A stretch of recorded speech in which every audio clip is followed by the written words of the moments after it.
Hello guys, तो आज हम लोग करने वाले हैं मोनोपोली पावर। ठीक है, तो अभी हम लोग क्या कर रहे हैं, मैं एक्सप्लेन कर देती हूँ। अभी हम लोग कर रहे हैं, यहाँ पे मैं लिखती हूँ बीए इकोनॉमिक्स ऑनर्स सेमेस्टर 1 का हम लोग कर रहे हैं CC1। ठीक है, CC1 का हम लोग कर रहे हैं यूनिट 4। ठीक है, इसका हम लोग क्या कर रहे हैं, यूनिट 4, जहां पे हम लोग कर रहे हैं मार्केट स्ट्रक्चर। ठीक है, तो देखिए मार्केट स्ट्रक्चर में हम लोग ने परफेक्ट कंपटीशन कंप्लीट कर लिया। अभी हम लोग मोनोपोली मार्केट कर रहे हैं।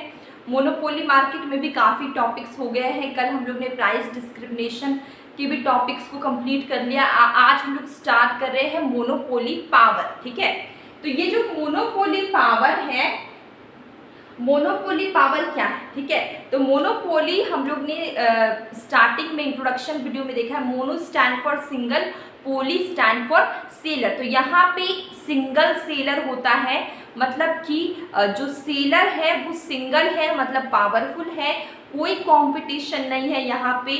तो वो अपने हिसाब से प्राइस रखता है। तो उसे जो सेलर होता है उसको हम लोग प्राइस मेकर भी बोलते हैं। उसके पास बहुत फुल पावर है क्योंकि वो सिंगल सेलर है। ठीक है, तो monopoly power refers to a situation where different prices are charge. यहाँ पे डिफरेंट प्राइस चार्ज होता है to show the power of monopoly.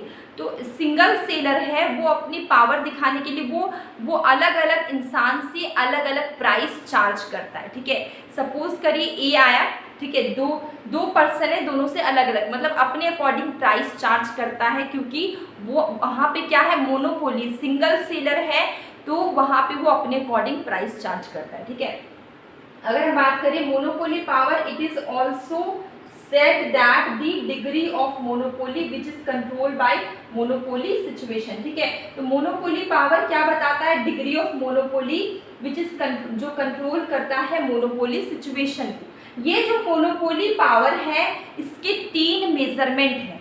First है इलास्टिसिटी ऑफ डिमांड, सेकेंड है लर्नर्स इंडेक्स, थर्ड है क्रॉस इलास्टिसिटी ऑफ डिमांड। ठीक है, तो हमारा फर्स्ट क्या है, फर्स्ट हमारा आज हम लोग फर्स्ट को पढ़ने वाले हैं on the basis of elasticity of demand. Elasticity of demand तो हम लोग ने पर्टिकुलर चैप्टर में किया हुआ है, लेकिन आज हम लोग मोनोपोली पावर और इलास्टिसिटी ऑफ डिमांड के बीच में क्या रिलेशन है वो देखेंगे इस चैप्टर में। ठीक है, तो देखिए यहाँ पे on the basis of elasticity of demand की बात करें, when elasticity of demand is less than 1, अगर इलास्टिसिटी ऑफ डिमांड 1 से छोटा होता है, देन हाई मोनोपोली पावर। यहाँ पे क्या होगा, मोनोपोली पावर क्या होगा, हाई होगा।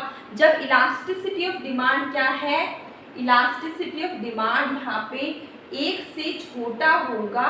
ठीक है, 1 से छोटा होगा। ठीक है, लेस देन 1, 1 से छोटा होगा, तो यहाँ पे क्या होगा, हाई मोनोपोली पावर। ठीक है, so there is inverse relationship. यहाँ पे मोनोपोली पावर और इलास्टिसिटी ऑफ डिमांड के बीच में कैसा रिलेशन है, इनवर्स रिलेशन है या फिर नेगेटिव रिलेशन है। ठीक है, देखिए यहाँ पे क्या है, मोनोपोली पावर का फॉर्मूला क्या है, monopoly power is equal to 1 upon ये क्या है, इलास्टिसिटी ऑफ डिमांड। ठीक है, तो एक हम लोग ने एग्जांपल लिया हुआ है।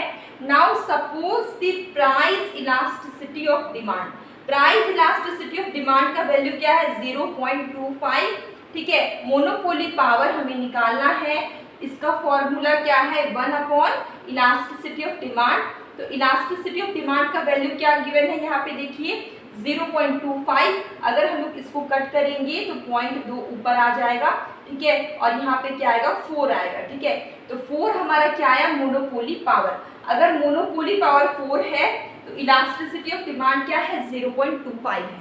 मतलब कि क्या समझ में आया, अगर इलास्टिसिटी ऑफ डिमांड आपका लोअर होता है तो मोनोपोली पावर क्या होता है, हायर होता है। ठीक है, अब देखिए अगर हम इलास्टिसिटी ऑफ डिमांड को 4 लेते हैं तो monopoly power is equal to 1 upon elasticity of demand. Elasticity of demand का वैल्यू क्या है, 4 है, तो यहाँ पे मोनोपोली पावर क्या है, 0.25 आया। मतलब कि जब इलास्टिसिटी ऑफ डिमांड होगा हायर तो मोनोपोली पावर क्या हो जाता है, लोअर हो जाता है। मतलब कि इलास्टिसिटी ऑफ डिमांड और मोनोपोली पावर के बीच में जो रिलेशन है वो कैसा होगा, नेगेटिव रिलेशन होगा, इनवर्स रिलेशन होगा। ठीक है, तो ये हम लोग ने फर्स्ट वाला मेजरमेंट देखा है, मेजरमेंट ऑफ मोनोपोली पावर, जहाँ पे on the basis of elasticity of demand देखा है। ठीक है, तो कल हम लोग लर्नर इंडेक्स और क्रॉस इलास्टिसिटी ऑफ डिमांड देखने वाले हैं। तो अभी तक आपको कोई भी डाउट हो, कंफ्यूजन हो, प्लीज़ कमेंट बॉक्स में ज़रूर बताइएगा। डेली शॉर्ट वीडियो में मैं क्वेश्चन पूछती हूँ, कभी कभी मैं शॉर्ट कंसेप्ट भी करवाती हूँ, आप उससे भी देखिए, आपको काफ़ी हेल्प होगी। अब हम लोग मिलेंगे कल एक न्यू वीडियो में।